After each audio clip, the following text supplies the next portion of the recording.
2013년 8월 28일 미국 콜로라도. 한인 여성 윤미 호이는 밤 9시경 퇴근하여 집에 들어온다. 윤미 호이는 남편인 라이언 호이, 18살 딸 이사벨라 구즈만과 함께 살고 있었는데, 딸 이사벨라는 전 남편과 낳은 자식이었다. 윤미는 남편 라이언과 인사한 후 샤워를 하겠다며 2층으로 올라갔는데, 이내 찢어질 듯한 비명소리가 온 집안에 울려 퍼졌다. 깜짝 놀란 남편 라이언은 2층에 뛰어 올라갔는데, 화장실 문이 잠겨 있었고 그곳에서 윤미의 비명소리가 새어나오고 있었다. 굳게 잠겨서 열리지 않는 화장실 문. 라이언은 어쩔 수 없이 1층에 내려가 경찰에 신고를 한 후 다시 화장실로 올라갔는데, 그때 문이 열리고 흉기를 든 딸 이사벨라가 천천히 걸어 나왔다. 라이언은 너무 놀라 아무 말 못하고 그녀를 보내준 후 곧바로 화장실 안에 들어갔는데, 그곳에는 끔찍하게 당한 윤미가 쓰러져 있었다. 라이언은 급하게 지혈을 했지만 그녀는 곧 목숨을 잃고 말았다. 이후 변을 당한 윤미의 몸에는 무려 70여 개의 자창이 발견되어 경찰을 경악해 했다. 사건 다음 날 경찰에 의해 검거된 이사벨라 구즈만. 경찰 조사 결과 이사벨라는 정신질환을 앓아왔고, 어머니 윤미와 심각한 불화를 겪었던 것으로 드러났다. 이사벨라는 이미 7살 때부터 문제를 일으켜왔으며, 어머니 윤미는 딸을 감당 못해 그녀를 전 남편에게 보냈었다. 하지만 친아버지와의 생활은 오래가지 못했고, 이사벨라는 다시 윤미와 함께 살게 된다. 그녀는 10대가 되어서는 심각한 문제아가 되었고, 끝내는 고등학교를 중퇴하기도 한 것. 이후 불량 청소년이 된 이사벨라와 윤미의 사이는 점점 악화되었고, 사건 전날인 8월 28일에는 다툼 끝에 이사벨라가 엄마의 얼굴에 침을 뱉는 사건까지 벌어졌다. 그리고 사건 당일 이사벨라는 윤미에게 범행을 암시하는 메시지를 남긴 후 그날 밤 그 암시대로 범행을 저질렀던 것. 하지만 법정에 오른 이사벨라는 심각한 정신질환을 보유하고 있음이 인정되어 무죄 판결을 받았고, 감옥이 아닌 정신건강연구소에서의 사회격리를 선고받았다. 그녀를 진단한 의사는 이사벨라가 심각한 망상장애를 겪고 있으며 자신이 어머니를 죽인 사실을 인지조차 못한다고 증언했다. 그런데 그녀의 재판은 판결과는 상관없이 많은 사람들을 경악시켰다. 그녀가 재판 내내 실실 웃거나 카메라를 보며 알 수 없는 제스처를 취했기 때문. 이런 이사벨라의 태도는 인터넷에서 크게 이슈가 되었으며, 심지어 그녀의 외모가 아름답다는 이유로 그녀를 지지하는 팬클럽이 생기기도 했다. 2020년 이사벨라는 언론과의 인터뷰를 통해 자신이 건강을 회복하여 더 이상 위험한 사람이 아니라고 주장하였고, 어머니 윤미가 어릴 적부터 자신을 심하게 학대했다고 증언하였다. 그녀에 따르면 어머니 윤미는 여호와의 증인이어서 자신도 따라 입교하였는데, 14살 무렵 자신이 종교를 떠나자 그때부터 학대가 시작되었다는 것. 하지만 만약 과거로 돌아간다면 그날의 범행은 절대 저지르지 않을 것이라고 덧붙였다. 이사벨라는 현재에도 콜로라도의 정신건강연구소에서 격리되고 있으며, 의료 목적 등으로 외부로 나가는 것이 가능한 상태이다. 2016년 2월 중국 푸젠성. 22세 남성 우셰위는 삼촌에게 메시지를 보내 어머니와 함께 곧 미국 보스턴에서 출발할 것이라고 전했다. 우셰위는 중국 최고의 대학교인 북경대학교에 재학 중인 수재로 당시 미국 최고의 명문대학 MIT에서 교환학생 과정을 밟고 있었다. 그리고 그의 어머니 씨의 티엔치는 아들 우씨와 함께 미국에서 머물다가 이번에 같이 고국으로 돌아오게 된 것. 이에 우셰위의 삼촌은 푸젠 성의 푸텐 기차역에서 우씨 모자를 기다렸는데, 그들은 예정된 시각이 되었는데도 기차역에 오지 않았다. 삼촌과 가족들은 푸저우에 있는 그들의 집에도 가보았지만 그곳에도 아무도 없자 모자에게 무슨 일이 생긴 것이라 여기고 경찰에 신고한다. 하지만 경찰은 처음에 사라진 우씨 모자를 이상하게 여기지 않았다. 그 이유는 우씨 모자가 친척들에게 진 막대한 빚. 우씨 모자는 미국 유학 비용을 충당하기 위해 여러 친척들에게 상당한 돈을 빌렸었고, 이 때문에 경찰은 그들이 돈을 갚기 싫어 스스로 잠적한 것으로 보았던 것이다. 우씨 모자가 친척에게 빌린 돈은 무려 한국 돈 2억 6천만 원. 그런데 우씨의 행적을 쫓던 경찰은 수상한 점을 발견한다. 우씨의 현금 인출 기록에서 그가 이전부터 미국이 아닌 중국에 머물러 왔던 정황이 포착된 것. 이에 경찰은 그들의 주변을 적극적으로 수사하기 시작했는데 곧바로 푸젠 성에 위치한 어머니 씨의 집에서 이미 심하게 부패한 그녀가 발견된다. 피해자 씨의 티엔치는 중학교 역사 교사였고 2010년 남편을 잃은 후 혼자 아들 우씨를 키워왔다. 씨에는 당시 근무하던 중학교 기숙사에 살고 있었는데 그녀의 시신은 그 중학교 기숙사 방에서 발견된 것. 총 75겹의 비닐로 쌓여 있었고 겹겹마다 냄새를 없애는 활성탄이 들어있어 아무도 몸이 부패하는 냄새를 맡지 못했던 것이었다. 경찰은 당장 유력 용의자인 아들 우씨에 대해 수배 명령을 내리고 그를 추격하였는데 중국 어디에서도 우씨의 흔적을 찾을 수 없었다. 그렇게 소득 없이 시간은 흘렀고 사건은 점점 미궁 속으로 빠지고 있었다. 그런데 돌연 사건 발생 3년 후에 충칭의 한 공항에서 우씨가 체포된다. 그는 여자친구를 배웅하기 위해 비행기를 탔다가 공항의 보안 검색대에서 덜미를 잡힌 것. 어이없게도 우씨가 여자친구라고 주장한 천씨는 자신이 우씨를 3번만 만났을 뿐 잘 알지 못한다고 대답했다. 우셰위는 3년간 여러 개의 가명과 가짜 신분을 이용하여 도피 생활을 해왔고 과외 선생님, 나이트클럽 웨이터 등으로 일하며 생계를 유지한 것으로 드러났다. 우씨는 어머니를 죽인 범행 동기에 대해 어머니가 죽기를 원했기에 자신이 그렇게 해준 것이라 답했다.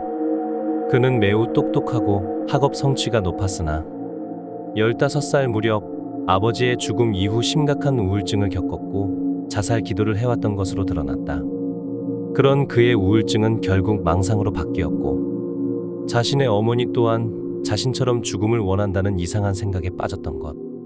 결국 평소 북경대생 아들을 자랑스럽게 여기던 어머니를 아령으로 내리쳐 처참하게 죽이고 시신을 숨긴 후 어머니가 자신과 유학을 갔다며 주위 사람들을 속이고 돈까지 빌리는 만행을 저질렀다. 2021년 8월 사법당국은 그의 정신병력에도 불구하고 살인과 사기, 신분증 매매 등의 혐의로 우씨에게 사형을 선고했다. 우씨는 곧바로 항소를 준비하며 자신에게 사기당한 친척들에게 무려 5만 단어 분량의 사과 편지를 쓰기도 했다. 편지에서 그는 자신이 오랜 기간 여러 가지 병을 앓았고 그 때문에 왜곡된 길로 들어섰다고 자신을 변호했다. 이러한 그의 노력에도 불구하고 법원은 2심에서도 사형을 유지했고 결국 2024년 1월 31일 우셰위는 독극물 주사 주입을 통해 형장의 이슬로 사라졌다. 2022년 6월 대만 신주시 한 타이어 가게에서 큰 화재가 발생해 해당 건물에 살던 천씨 일가족 8명이 사망하는 사건이 발생한다. 천씨 가족은 3대가 모여 사는 대가족이었고 단 2명만이 화재를 뚫고 살아남게 된 것. 그런데 가족들 중 한 명이 화재 당시 집안에 없었는데 그는 집안의 막내 아들인 천현샹이었다.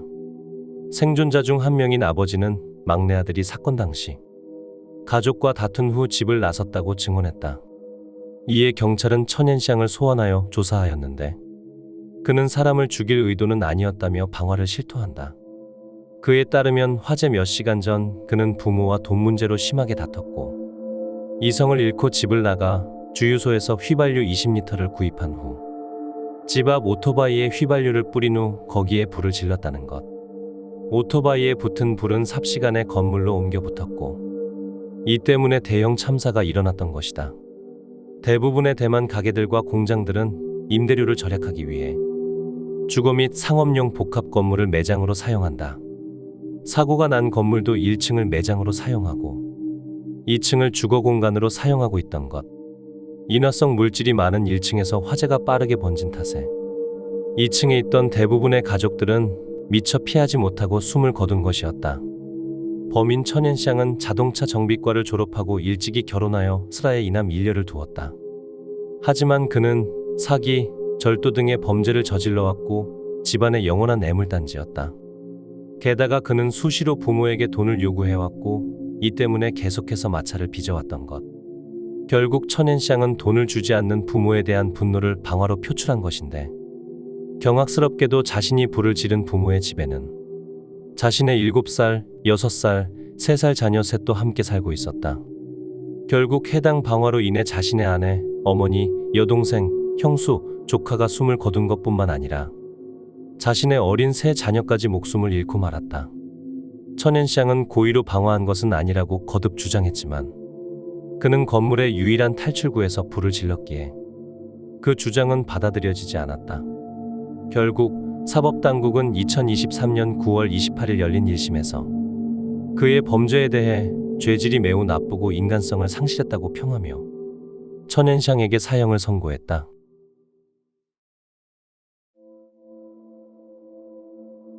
2014년 12월 일본 스시마. 한국인 50대 남성 송 씨는 일행과 함께 스시마 섬을 여행 중이었다. 송 씨는 현지를 잘 아는 인물이었고 이에 일행들로부터 일본통으로 불렸다. 그는 오랜 일본 생활 경험이 있었기에 스시마 현지를 자기 동네처럼 자유롭게 돌아다니곤 했다. 12월 26일 송 씨 일행은 숙소 인근 음식점에서 술자리를 가졌고 시간은 자정에 가까워졌다. 그런데 갑자기 송 씨가 지인과 약속이 잡혔다며 자리를 떠났다. 그는 상당히 취한 상태였지만 일행은 그를 큰 만류 없이 보내주었는데 그것은 송 씨가 일본통이었기 때문. 그러나 며칠이 지나도 송 씨는 돌아오지 않았고 이에 일행은 현지 경찰에 실종 신고를 하기에 이른다. 그리고 실종 4일 후 송 씨가 사망했다는 소식이 일본 경찰로부터 들려왔다. 하지만 기이한 점은 그가 발견된 위치였다. 송 씨의 시신이 발견된 곳은 일행의 숙소에서 약 500m 떨어진 일본 해상자위대 숙소였던 것. 일본 자위대는 사실상 일본의 군대 역할을 하는 조직인데 상식적으로 일반인이 군대 막사 안에서 사망하는 것은 있을 수 없는 일이었다. 군사적 장소에는 애초에 일반인 출입이 금지되기 때문이다. 송 씨는 이런 자위대 숙소 안에서 속옷만 입은 상태에서 이불을 덮고 누워 있었는데 그것은 마치 편하게 잠을 자는 듯한 형상이었다. 부검 결과 송 씨의 사인은 머리와 가슴에 입은 상처. 특히 가슴의 상처는 갈비뼈가 부러질 정도의 큰 충격이었다. 경찰은 이 상처를 바닥에 넘어져서 생긴 상처로 판단하였고 이에 사건을 사고사로 발표했다. 경찰에 따르면 송 씨는 사건 당일 지인을 만나러 가던 중 자위대 숙소 인근 하천에서 다리를 헛디뎌 넘어졌다. 그 때문에 머리 피부가 찢어지고 갈비뼈가 부러진 송 씨. 그는 급하게 쉴 곳이 필요했고 그런 그에게 자위대 숙소가 눈에 띄었다. 숙소는 24시간 관리인에 의해 감시되고 있고 사방이 울타리로 둘러싸여 있지만 욕실에는 울타리가 없었고 송 씨는 그 욕실 창문을 통해 기숙사로 잠입한다. 그리고 그는 이불을 깔고 누웠고 밀려드는 취기와 졸음 때문에 얼마 안 가 세상을 떠났다는 것. 하지만 유족들은 이러한 일본 경찰의 발표에 크게 반발하면서 사건을 부산경찰청 국제범죄수사팀에 의뢰했다. 유족들에 따르면 자위대 숙소 창문으로 일반인이 잠입하는 것은 믿기 어렵고 게다가 갈비뼈를 다친 송 씨가 그렇게 날렵하게 행동했을 리 없다고 억울해했다. 게다가 옷을 다 벗고 이불을 덮고 있던 상태 또한 매우 의심스럽기에 누군가에 의해 구타당한 후 자위대 숙소로 옮겨졌을 가능성이 크다는 것. 가족들의 이러한 주장에는 또 하나의 근거가 있었는데 바로 사건 당시 스시마 섬에 만연했던 혐한 분위기였다. 2014년과 2012년에 한국인이 스시마 섬에서 통일신라 불상을 훔쳤다가 체포되는 사건들이 발생했다. 이에 일부 주민들은 한국인을 향해 공공연히 적대감을 나타냈고 한국 손님을 받지 않는 가게까지 생겨났던 것. 이러한 상황에서 송 씨의 죽음이 혐한 세력과 관련되었다는 의심이 나온 것이었다. 하지만 일본 경찰은 송 씨에게서 타살의 증거가 전혀 발견되지 않았다며 그러한 주장을 일축했고 부산경찰청과 추가적인 수사 공조도 모두 거부했다. 일본 경찰이 협조하지 않는다면 한국 경찰이 수사에 참여할 수 있는 방법은 전혀 없었기에 송 씨의 죽음은 그렇게 사고사로 임시 종결되어 버렸으며 현재까지 사건에 대한 후속 보도는 나오지 않고 있다. 1980년 2월 대만 타이페이 리니슝이라는 한 정치인의 집에 대낮에 괴한이 침입해 리니슝의 모친 쌍둥이 딸 2명을 칼로 살해하고 장녀를 크게 부상 입히는 사건이 발생한다. 사건을 처음 접한 시민들은 그저 금품을 노린 강도가 침입해 변을 당한 것이라 생각하여 안타까워했지만 사건의 내막이 밝혀지자 시민들은 분노하고 말았다.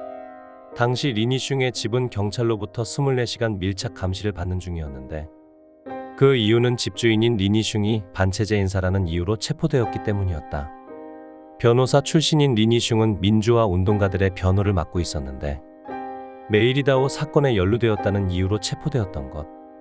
그런데 그가 체포되고 8일 만에 그의 면회를 왔던 아내를 제외한 일가족이 끔찍한 공격을 당하게 된 것이었다.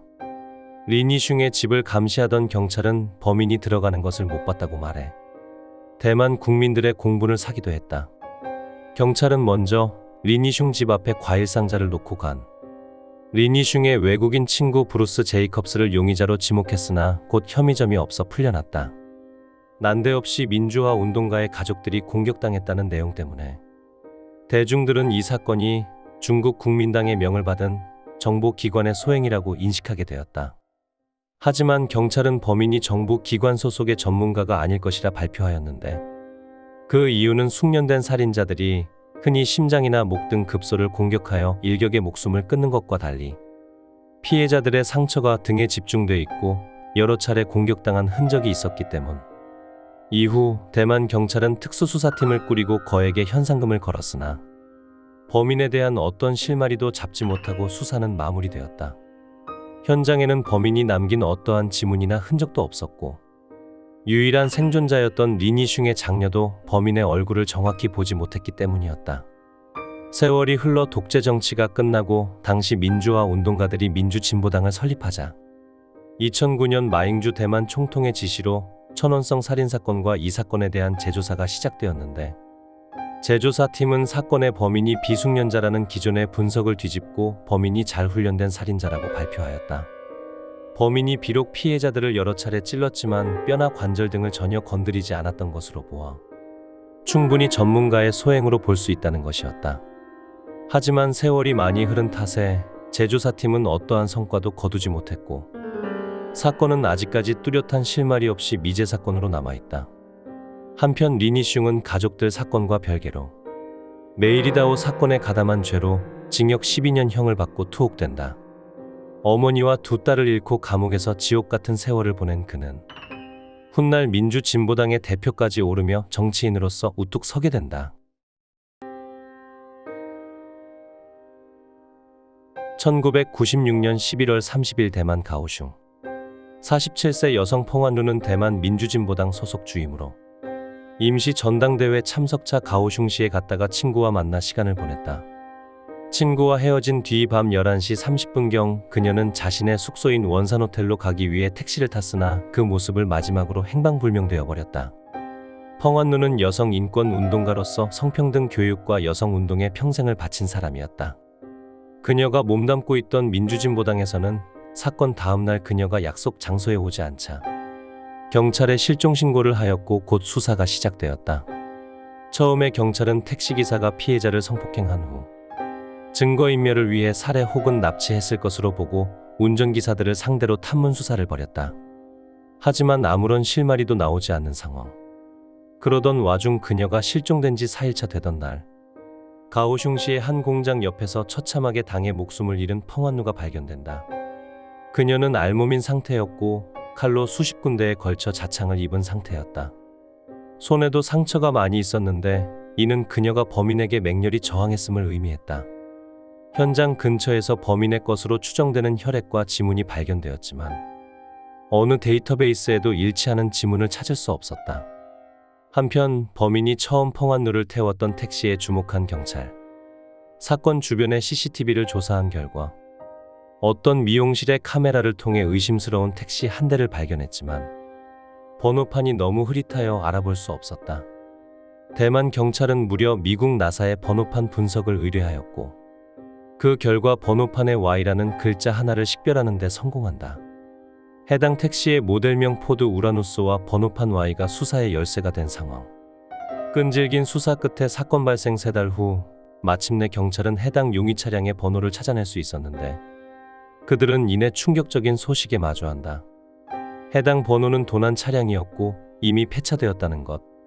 심지어 택시가 도난당한 날은 펑완루의 실종 하루 전날이었으며 사건 이후 사흘 뒤 교통사고가 난 후 폐차된 것으로 확인됐다. 이것은 그간 경찰의 예상을 완전히 뒤집는 내용이었는데 택시기사가 우발적으로 펑완누를 성폭행한 뒤 살해한 것이 아니라 철저히 계획적 범죄를 했다는 증거였기 때문이었다. 펑완누에게 개인적인 원한을 가졌던 것인지, 아니면 여성운동을 했던 그녀의 행보를 싫어했던 것인지. 하지만 이후로 어떠한 증거도 나오지 않았기에 수사는 그대로 멈춰 있었다. 그런데 사건 발생 2년 후인 1999년, 타이페이에서 택시기사 성 씨가 자신의 차 안에서 스스로 목숨을 끊는 사건이 벌어졌는데, 그는 유서를 남기고 자신이 펑완누 살해에 가담했다고 고백했다. 하지만 경찰이 죽은 성 씨의 지문과 당시 현장에 있던 지문을 대조하였는데 일치하지 않음으로써 그가 범인이라는 증거는 발견되지 않았다. 이후 2015년에도 성폭행 사건으로 수감된 한 택시 기사가 펑완누 사건의 범인이라고 의심되었으나 역시 확실한 증거가 나오지 않아 수사는 흐지부지 마무리되었다. 이후 2016년 이미 사건의 공소시효가 만료되었지만 경찰은 수사를 포기하지 않을 것이라고 강조하였다. 한편 활발히 활동하던 여성운동가의 죽음은 대만 사회에 큰 파장을 불러일으켰는데, 그 결과 1996년 성폭력 범죄 예방법과 도로교통관리 처벌 규정이 개정되는 등 여성 안전 문제와 관련법이 크게 강화되는 계기가 되었다.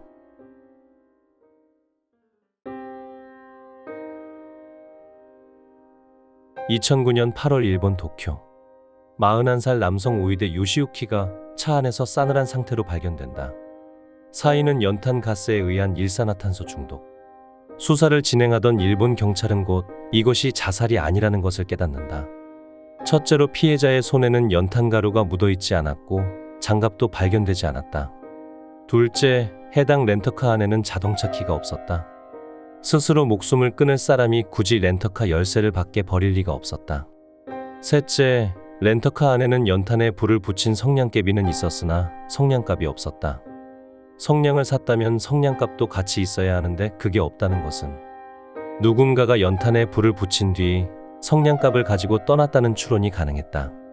넷째로 피해자의 몸에서는 수면제 성분과 알코올 성분이 다량으로 검출된다.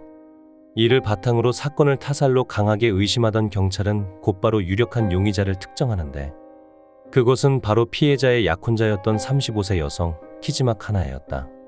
피해자 오이데 요시유키는 프라모델 애호가로서 프라모델 블로그를 운영하고 있었는데, 사망 불과 하루 전 블로그에 결혼할 여성이 생겼다며 그 여성의 부모님께 인사드리러 간다는 글을 올렸었다.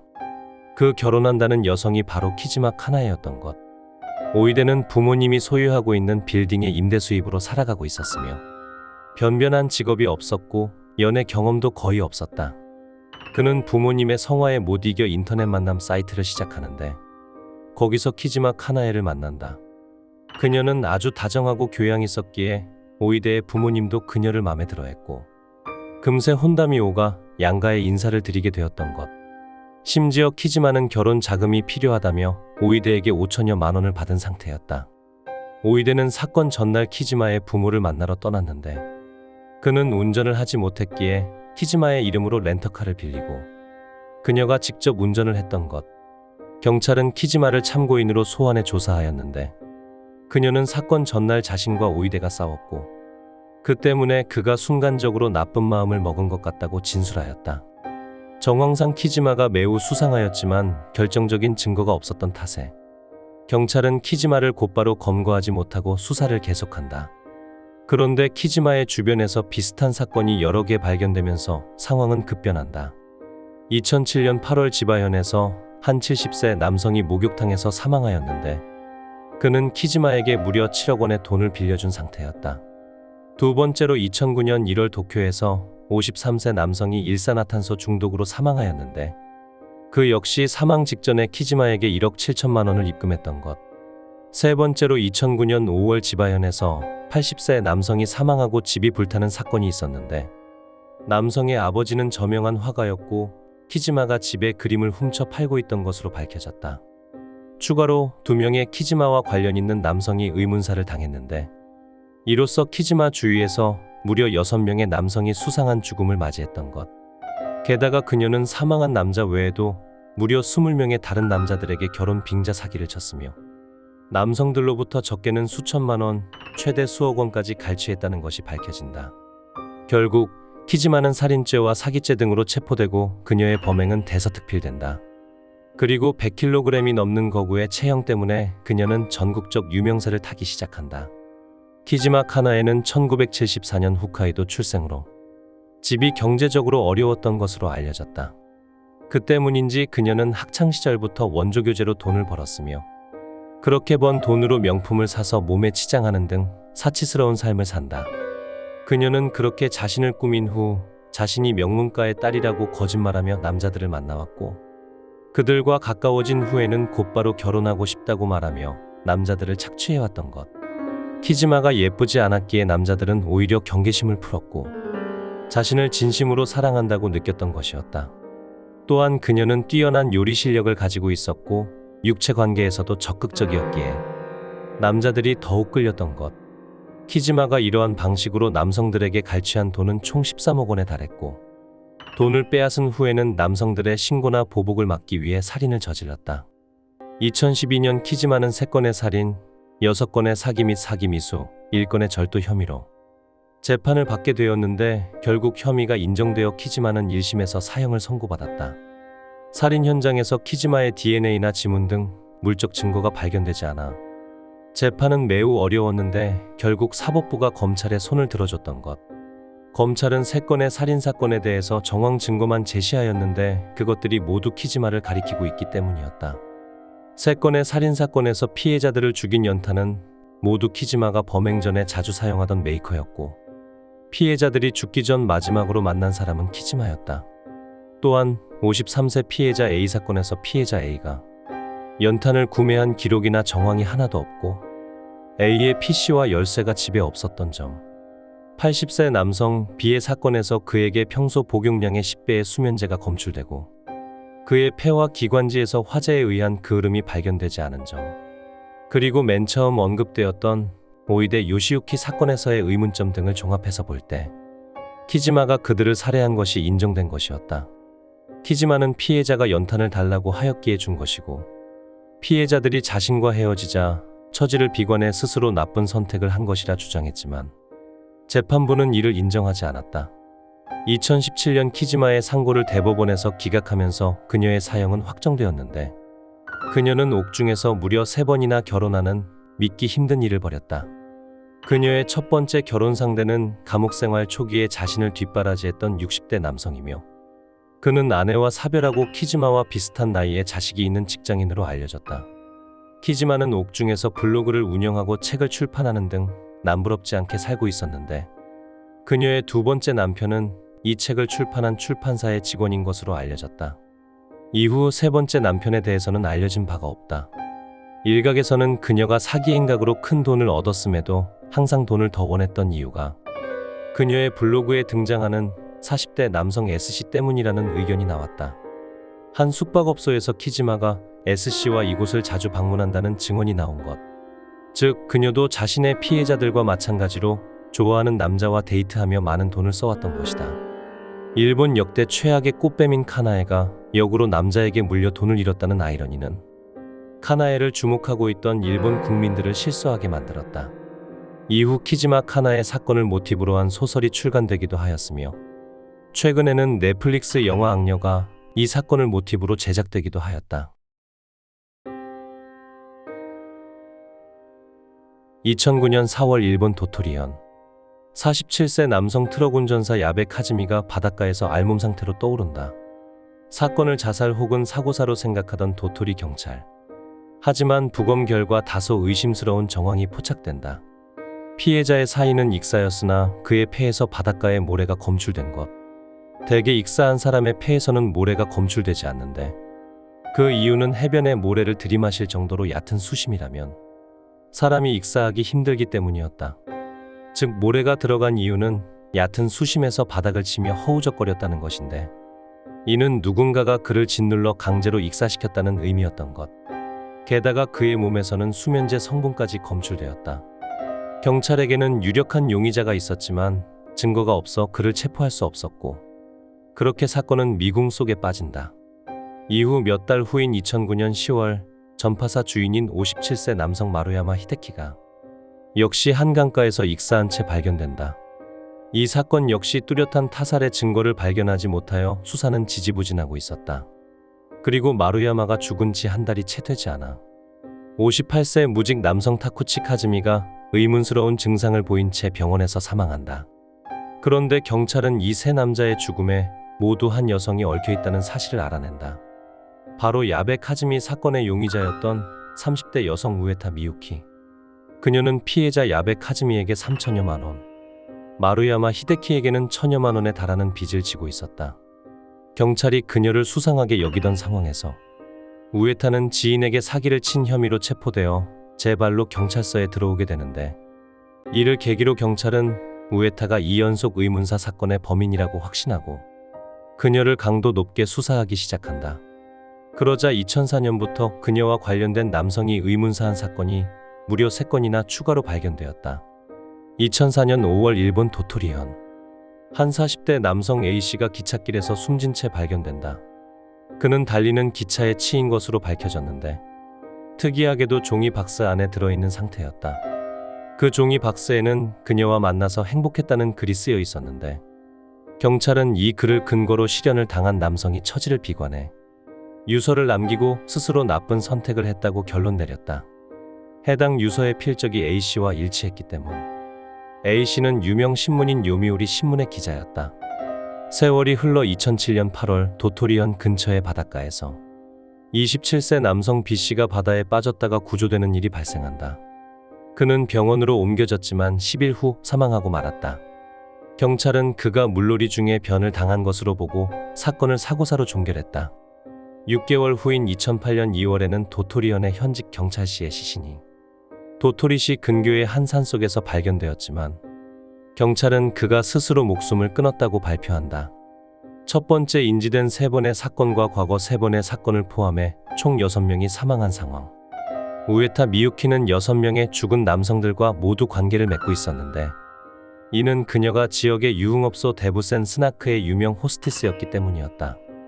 호스티스란 돈을 받고 남성들과 술을 같이 마시는 화류계 여성이었는데, 그녀가 일하는 데부센 스나크란 비만 여성에게 호감을 느끼는 남성들을 위한 업소로서 그곳에서 호스티스로 일하려면 몸무게가 70kg이 넘어야 했다. 우에타 미유키는 몸무게가 80kg 이상이었으므로 그 기준에 맞았던 것.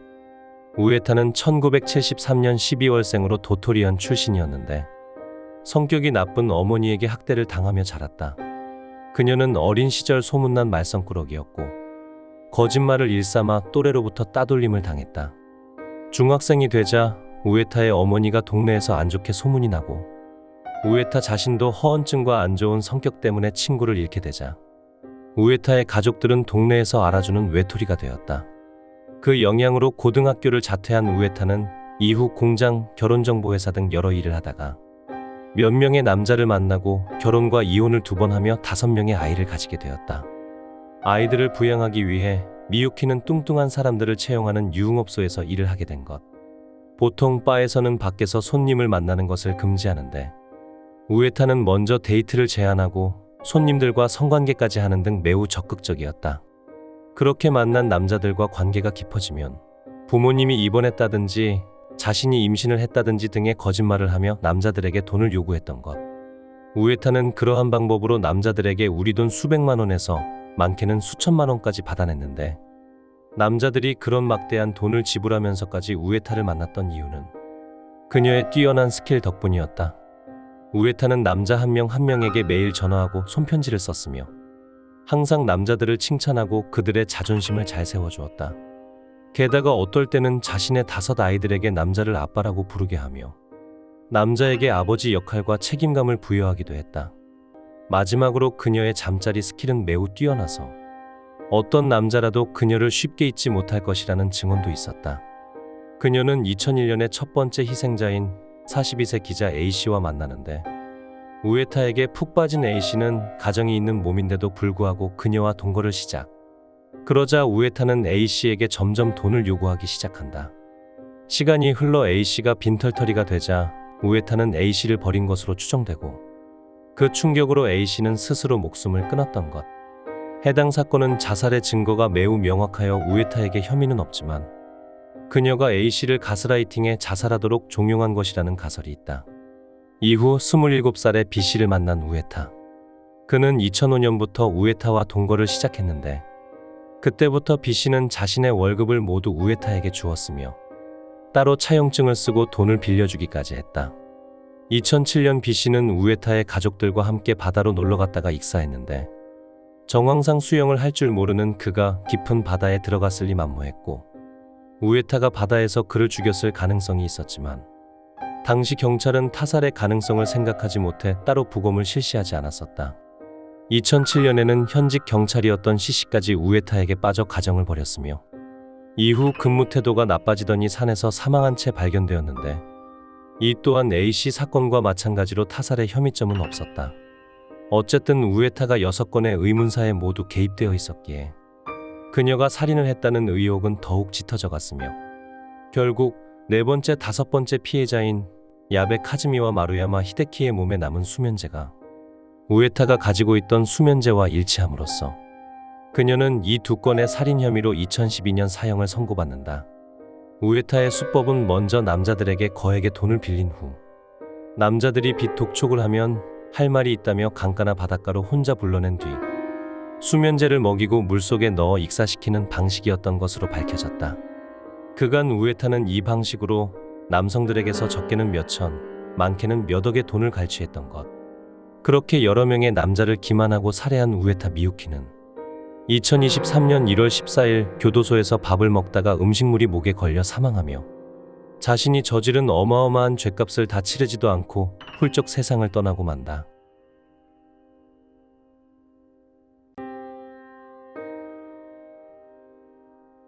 (2002년) 인도 케랄라 57세 여성 에나마 토마스는 자신의 집에서 물을 한 잔 마시더니 갑자기 몸을 가누지 못하고 매우 고통스러워하기 시작했다. 집에는 에나마의 사돈이 방문한 상태였고 며느리와 딸은 부엌에서 요리를 하던 중이었다.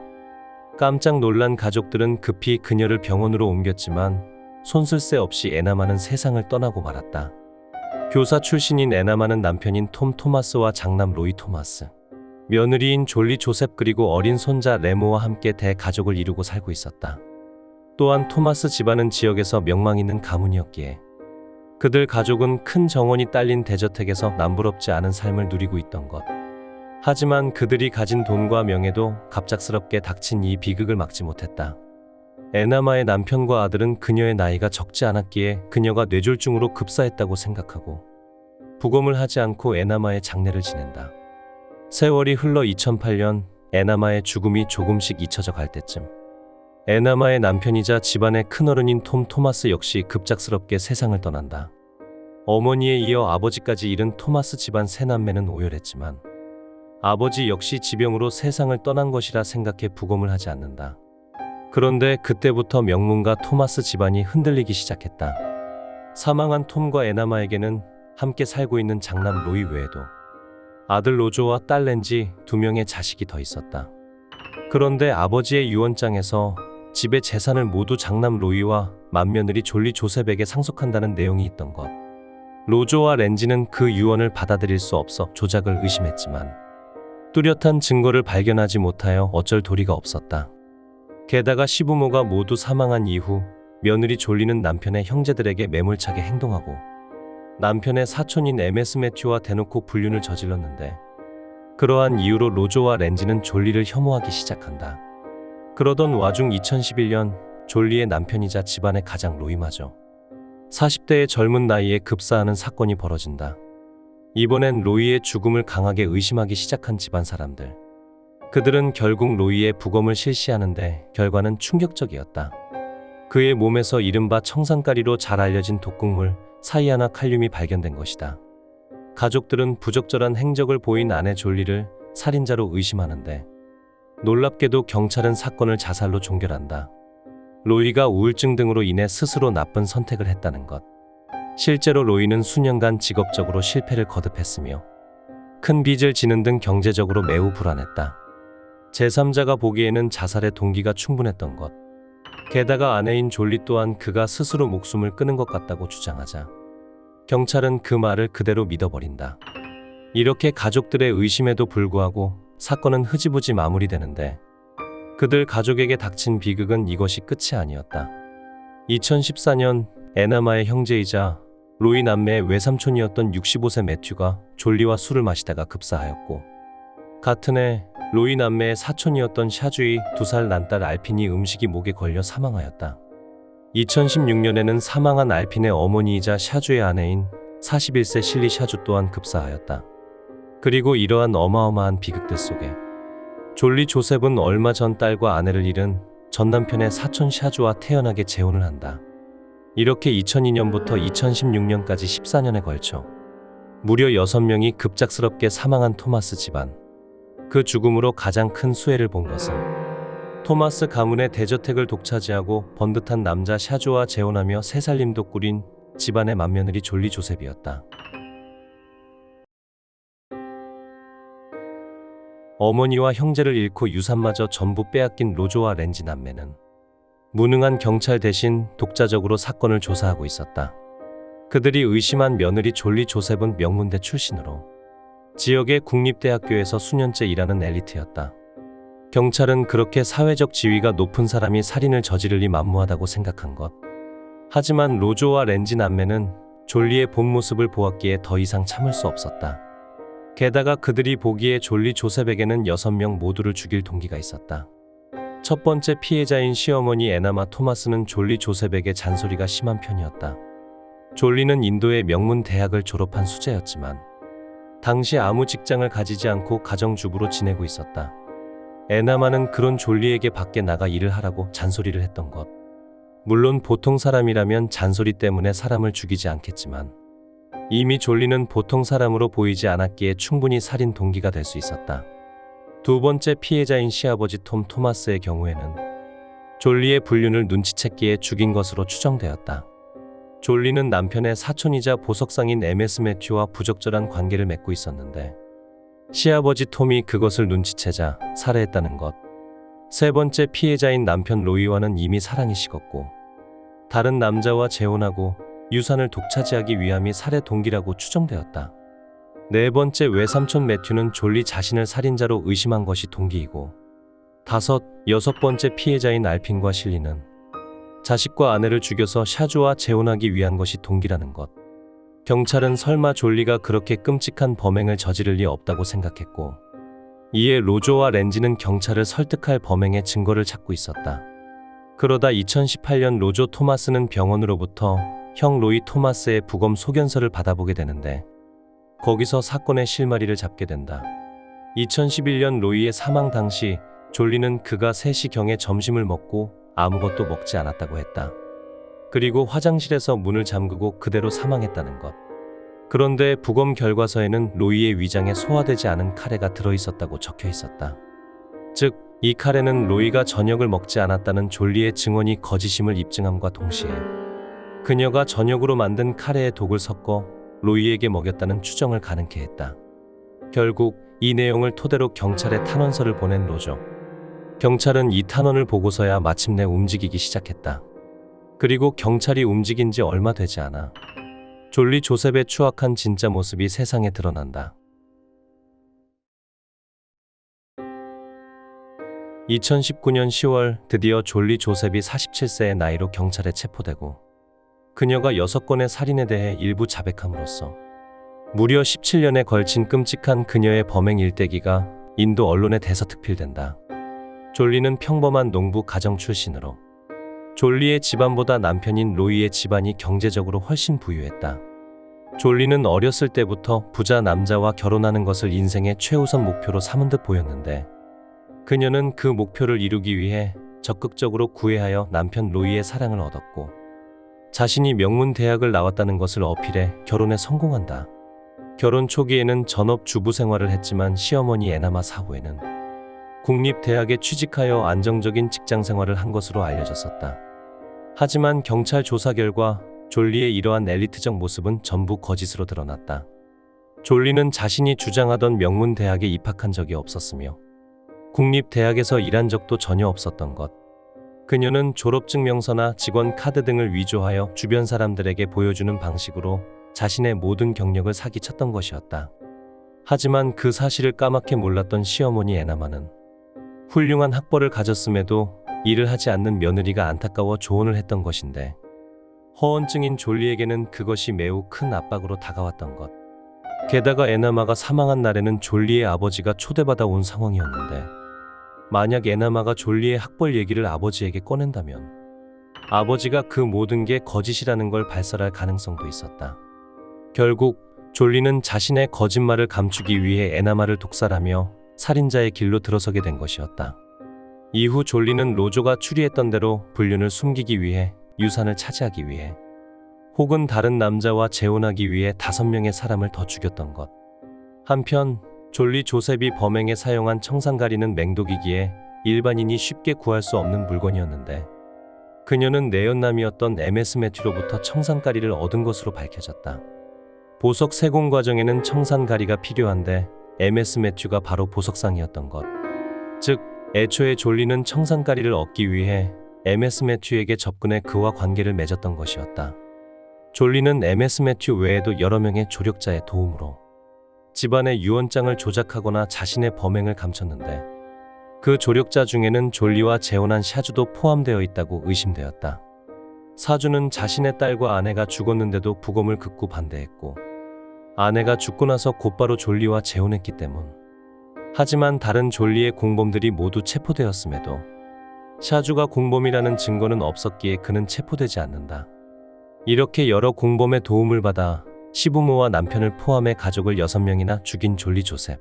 그녀는 청산가리를 이용한 첫 번째 독살이 전혀 발각되지 않자 살인으로 원하는 것을 모두 이룰 수 있다는 일그러진 생각을 갖게 된 것으로 추정되었다.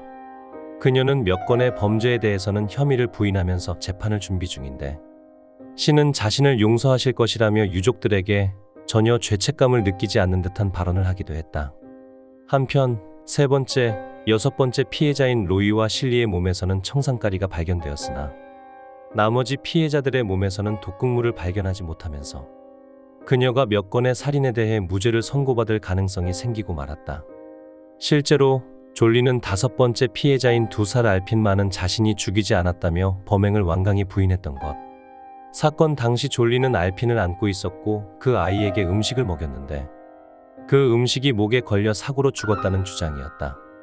이에 졸리가 알핀을 죽였는지는 재판에서 가장 중요한 쟁점이 될 것으로 보이는데 검찰 측은 알핀의 죽음으로 알핀의 어머니인 실리가 우울증을 앓게 되었고 그때 졸리가 청산가리가 섞인 약을 건네 실리를 살해했기 때문에 알핀을 죽인 것이 실리를 죽이기 위한 큰 그림이었다는 주장이고 졸리 측은 자신이 샤주와 재혼을 원한 것은 맞지만 아이의 존재는 재혼에 전혀 방해되지 않기에 죽일 필요가 없었다는 주장으로 맞서게 되었다. 일각에서는 사망 직후 바로 피해자들의 부검을 했다면 확실한 증거를 발견했을 거라면서 안타까움을 표하기도 하였다. 결국 졸리가 누구까지 살해했고 어떤 형벌을 받을지는 앞으로 열릴 그녀의 재판에서 밝혀질 예정이다. 자신의 욕심을 위해 거짓된 인생을 살며 시댁 식구 6명을 살해한 것으로 의심되는 희대의 악녀 졸리 조셉. 그녀는 인도에서 가장 유명한 여성 범죄자로 이름을 날렸고 엄청난 비판을 받음과 동시에 상상 못할 스포트라이트를 받게 되었다. 그녀의 이야기는 수차례 영화와 드라마 등으로 재창조되었고 2023년에는 넷플릭스 다큐멘터리로 제작되기도 하였다.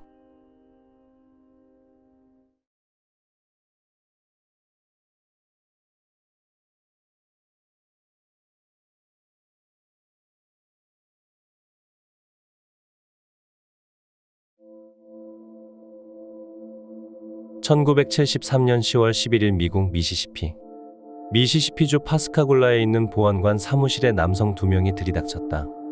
그 둘은 지역 조선소에서 일하던 42세 찰스 힉슨과 18세의 켈빈 파커였는데 그들은 무슨 일을 당했던 것인지 매우 정신이 없어 보였고 각각 한쪽 팔에 무언가에 찔린 상처가 있었다.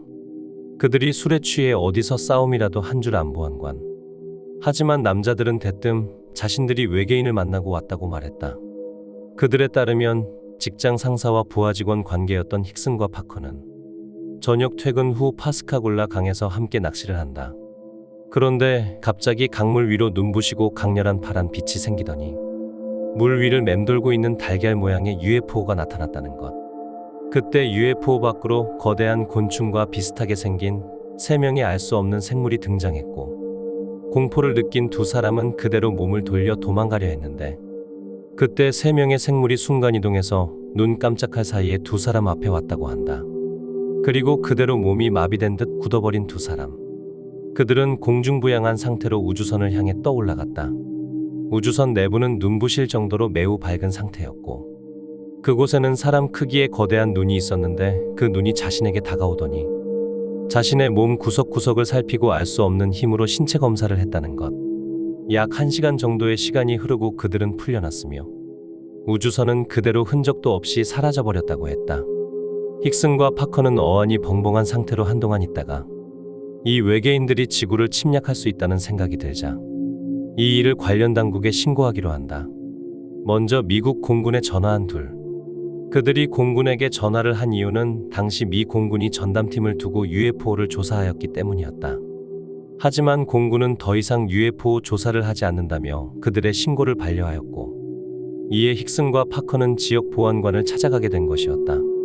이 모든 내용을 듣고 있던 파스카골라 보안관 프레드 다이아몬드와 글렌 라이더 대위는 코웃음을 쳤다. 이들이 술에 많이 취해서 헛소리를 하는 것이거나 둘이 짜고서 그들을 놀리는 것으로 생각한 것. 이에 다이아몬드 보안관은 그들에게 음주 측정을 하였는데 그들은 술을 거의 마시지 않은 깨끗한 상태였다. 그러자 라이더 대위는 이들의 거짓말을 밝혀내기 위해 그들이 있던 인터뷰실에 몰래 녹음기를 남겨두고 자리를 떠났다. 단 둘이 있을 때는 그들이 연기를 한다는 증거가 나올 것이기 때문. 하지만 이후 녹음 테이프를 들은 라이더 대위는 경악했는데 그들이 거짓말을 했다는 증거는 전혀 나오지 않았고 둘이 무언가로부터 심각한 트라우마를 받은 정황만 포착할 수 있었던 것. 1970년대에는 녹음기가 지금처럼 대중적이지 않았기 때문에 그들이 녹음기를 의식하여 연기를 한다고 보기도 힘들었다. 결국 힉슨과 파커가 진실을 말한다고 믿게 된 다이아몬드 보안관. 두 사람은 며칠 후 지역 보안관과 관련 당국의 요청으로 미시시피 주립대학교에서 감독하는 거짓말 탐지기 검사를 받았는데 결과는 모두 진실이 나왔다.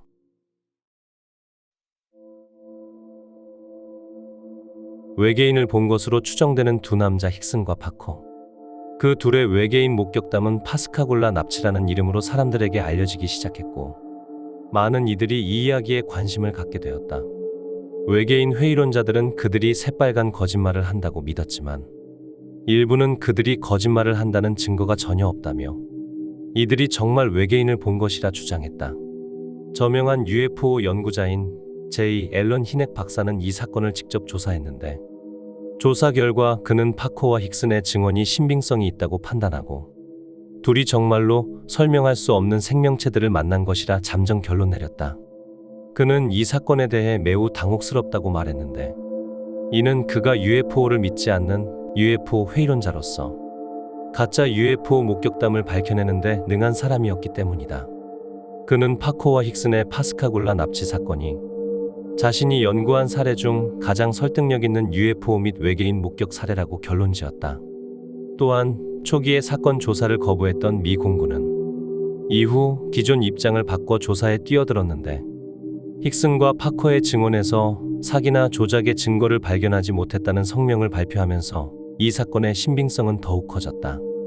그 직후 힉슨과 파커는 워싱턴 DC에서 열린 하원 과학 및 우주위원회 청문회에서 진실을 말하겠다는 선서를 한 후 자신들의 경험에 대해 증언하기도 했다. 그들의 증언은 위원회 위원들과 언론에 큰 관심을 받았고 사건에 대한 대중의 관심을 다시 불러일으키기도 하였다. 놀라운 점은 파커와 힉슨은 1973년 해당 사건 이후에도 또 외계인이 자신들에게 찾아왔다고 주장하였다. 사건 1년 후인 1974년 힉슨은 나무 밑에서 오렌지를 먹고 있었는데 누군가의 따가운 시선이 느껴졌다고 한다. 주변을 돌아봤더니 바로 뒤에 외계인 2명이 서 있었고 그들은 힉슨에게 더 이상 다가오지 않았다. 그때 힉슨은 머릿속에서 라디오가 켜지는 기분이 들었고 우린 널 해치지 않는다. 다시 돌아오겠다. 라는 텔레파시가 들렸다고 한다. 그리고 순식간에 그들은 사라졌다고 주장했다. 힉슨과 파커의 일관된 주장에도 불구하고 그들이 거짓말을 한다는 분석은 여전히 존재했다. 또 다른 유명한 UFO 회의론자인 필립 클라스는 몇 가지 이유를 들어 힉슨이 거짓말을 한다고 주장했다. 첫째로, 힉스는 몇 차례 말을 바꾼 적이 있다. 일례로 그는 자신이 만난 외계인들의 몸에 구멍이 나 있다고 증언한 적이 있는데, 후에 그는 구멍이 아니라 틈이라는 표현으로 말을 바꿨다. 말을 바꾼다는 것은 거짓 증언을 할 때 자주 나오는 실수라는 것. 둘째로, 힉스는 미시시피 대학교에서 주관한 첫 번째 거짓말 탐지기 조사 이후 경찰이 제안한 다른 거짓말 탐지기 조사를 거부했다. 클라스에 따르면 첫 번째 거짓말 탐지기 조사는 비숙련자가 진행했는데, 이후 힉스는 숙련된 사람이 실시하는 거짓말 탐지기 조사는 거부했다는 것. 이 두 가지 이유를 들어 UFO 연구가 클라스는 이 사건이 사기라고 결론 내렸다.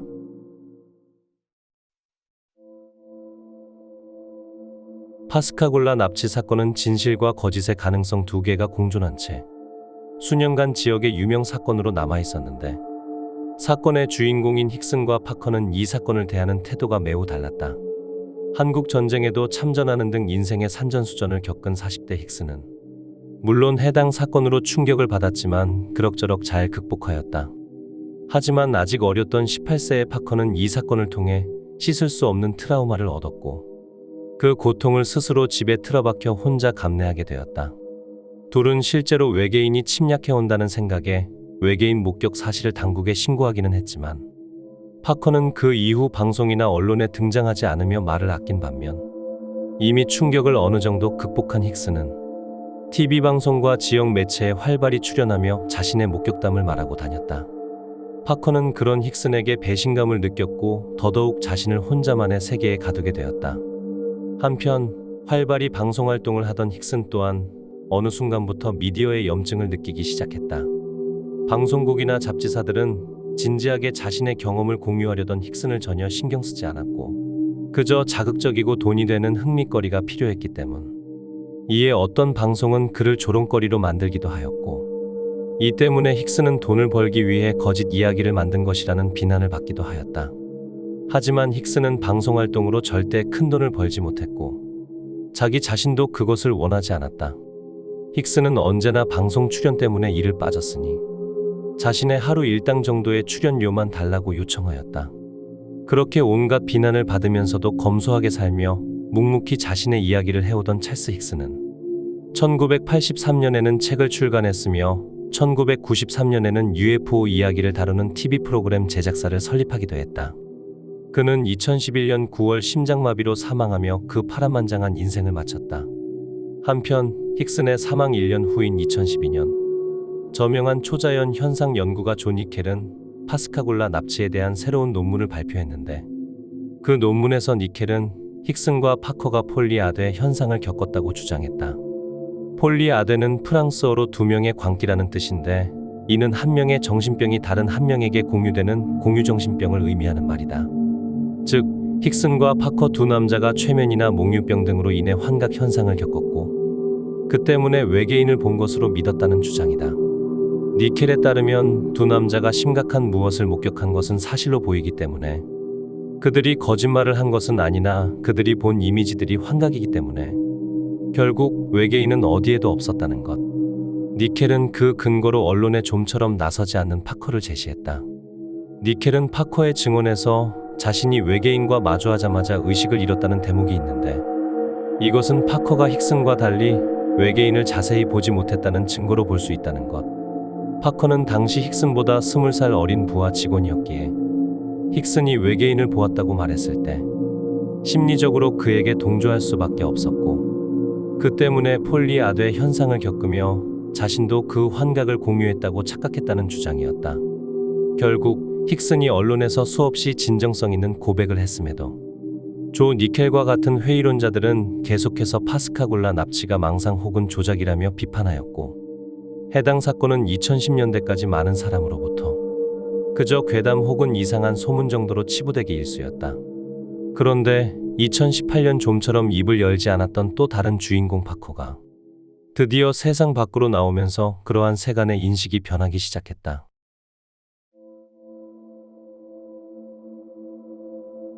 2018년 집안에 틀어박혀 있던 켈빈 파커가 드디어 집 밖으로 나왔다. 그는 외계인을 만났던 당시의 이야기를 담은 책을 출판했는데, 사건 발생 45년 만에 다시 세상에 나온 그 이야기는 사람들을 매료시키기 충분했다. 파커는 누구도 흔히 겪을 수 없던 일을 겪은 후 자신의 아내에게도 이 일을 속 시원히 털어놓지 못했다고 고백하며 18살 청년이 노년이 될 때까지 트라우마로 힘든 나날을 보냈지만 이제는 모든 걸 털어놓고 해방되고 싶다는 내용을 전했다. 그런데 책이 출판된 직후인 2019년 자신도 1973년 사건 당일 UFO를 봤다는 새로운 목격자들이 나왔다. 45년 전 젊은 부부였던 마리아와 제리 블레어는 사건이 발생한 강 건너편에서 보트를 기다리고 있었다. 그런데 갑자기 하늘에서 한 번도 본 적 없었던 푸른 빛이 생긴 것. 그 빛은 힉슨과 파커가 낚시를 하던 곳에서 25분 정도 왔다 갔다 하다가 착륙을 했다고 한다. 얼마 후 우주선은 강을 따라 사라졌고 부부는 보트에 물건을 싣기 위해 움직이고 있었는데 또 한 가지 이상한 광경을 목격한다. 강에서 쿵쿵거리는 소리가 들리더니 웬 사람의 형상을 한 물체가 수면 위에 떠올랐다가 물속으로 들어갔다는 것. 그 후 그 물체는 다시는 떠오르지 않았다고 한다. 만약 사람이라면 잠수 후 물 밖으로 나왔어야 되지만 그러지 않았고 돌고래라기에는 형체가 너무 인간과 비슷하여 매우 기이했다고 한다. 그리고 마리아 블레어는 이후 힉슨과 파커의 이야기를 듣자마자 그 물체가 외계인이었다고 생각했다는 것. 또 다른 목격자 주디 브레닝은 사건 당일 더블 데이트를 했는데 그때 그 자리에 있었던 4명이 모두 UFO를 목격했다고 주장했다. 그들 또한 블레어 부부와 같이 푸른빛을 보았고 심지어 접시 모양의 비행체가 세상에서 본 적 없는 속도로 자동차 위를 지나갔다고 했다. 그 4명은 매우 놀랐지만 그날 본 것을 아무에게도 말하지 않기로 약속한다. 괜히 얘기했다가 미치광이 취급을 받을까봐 두려웠던 것. 블레어 부부 또한 비슷한 이유로 그동안 입을 다물었다가 70대 노년이 다 되어서 고백을 하게 된 것이었다. 찰스 파커는 45년 만에 자신과 같은 것을 본 동지들을 만나 매우 기뻐했고 이것 또한 지역사회에 큰 뉴스거리가 되었다. 블레어 부부와 주디 브레닝 등 여러 명의 목격자가 나오자 파스카골라 사건이 거짓말이거나 망상이라는 회의론은 대부분 사라졌고 그날 그들이 무언가 외계의 생명체를 목격한 것은 정설로 받아들여지게 되었다. 2019년 마침내 미시시피주와 파스카골라 지역 당국은 힉슨과 파커가 외계인을 목격했던 장소에 기념 판례를 세우며 충격적인 경험을 하고 오랜 기간 고통을 받아온 두 남자의 인생을 위로했다. 그렇게 지역사회와 당국으로부터 어느 정도 공식적으로 인정받음으로써 45년간 남아있던 가슴속에 응어리를 푼 찰스 파커는 2023년 편안히 눈을 감았다.